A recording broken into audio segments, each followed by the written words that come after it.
Good evening, everyone, and hello, sunshine. I hope you are doing well today. A little late on our broadcast today, but something just came up again that I think is very important. And side note, if you are watching these this week, it's going to be terrible at coming on at 11 a.m. So I am sorry. It's a hectic week, but we're going to keep going live regardless. So today I want to talk to you about meeting your people where they are. I had a conversation this past Friday with a mentor who made it very clear to me that when you're trying to get clients, when you're trying maybe to get new members for your Toastmasters group, when you're trying to get new customers or to find a mentor, that you have to go where those people hang out. And that is not only important actually in person, but it's also important online. And I think it's something that we tend to overlook. We all utilize different social medias, different websites, different platforms, and we all have our biases. I like Facebook because I've been using Facebook since its inception, not to show my age or anything, but I had a literal college account. So I'm an OG, I guess. I guess I'm all about to be vintage, quite frankly. And I love YouTube. I have a YouTube channel. You might be watching this on my YouTube channel. And those are the places that I utilize, the places that I go. But if my target audience was more on Instagram and on LinkedIn, then that's where I should be putting my time and energy. Just because you prefer something doesn't mean your clientele, your audience, your members prefer it. And I think at this point, we're really caught up in this Zoom world and doing Zoom meetings. And a lot of people are just starting to find these other platforms like this one here called StreamYard, where I can stream simultaneously to Facebook and YouTube at the same time. And it's using a different format. It's got a little bit of a different look. I have some different features with it. But to me, it gives it a more professional look. And the importance with that is that it's moving beyond Zoom. It's not just saying, okay, we've mastered the Zoom, we're all comfortable with it, let's keep going.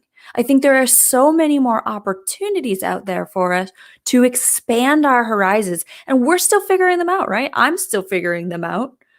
I'm still trying to understand the different platforms that can be utilized for conferences, for live events.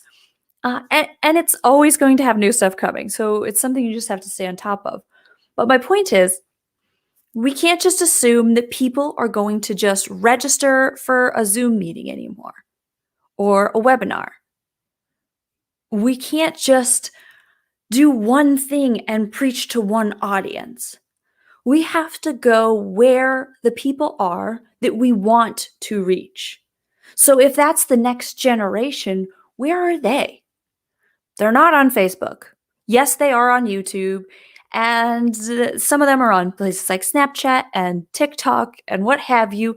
But how do we get to those places, become proficient in them quickly, and utilize them to network and meet with the people?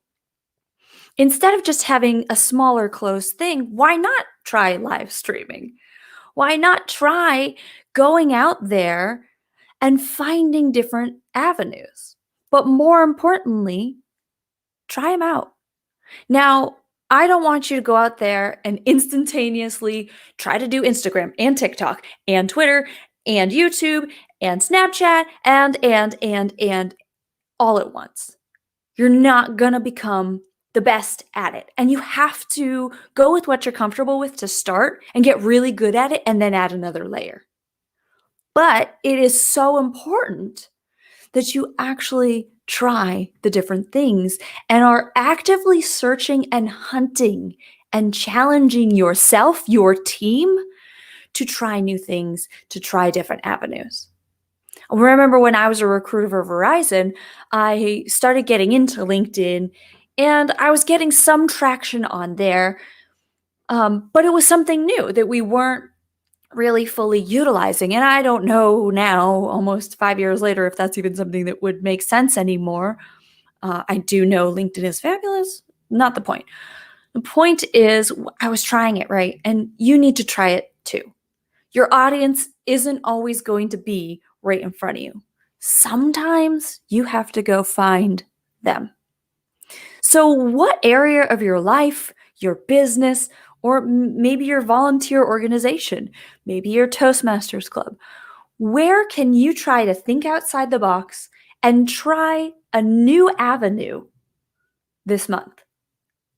It's almost St. Patrick's Day. It is the 15th of March. We are halfway through this month, which means you still have another 16 days to try something different, to get out in front of a new crowd in a new space.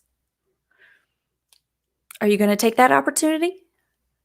Or are you going to keep doing the same thing and expect new results? You got to meet your people where they are. Not everybody loves Facebook. Not everybody loves Zoom. Not everybody loves YouTube. But if you are trying those different avenues, something just might click. And once you try and error all of them, you will figure something else out. I'm not perfect at it all. Clearly. Clearly. But it is something that I'm actively working on and I'm trying to get better at. And I hope you will tell me the different places that you're trying things at and the different insights that maybe you have or have tried. And if we all share this information together and try to get better together, then we're all going to push ourselves forward and upward to better places as well. I hope you guys have a wonderful evening. I hope you're enjoying this. If you see this on the replay, I still want your comments. I still want your thoughts on this and where you hang out now and where you think you'd like to try to hang out in addition, at least for the rest of the month. I hope you guys have a wonderful evening. I will see you tomorrow, if nothing else. Maybe you're still at your day because I'm going live somewhere else. Whoop.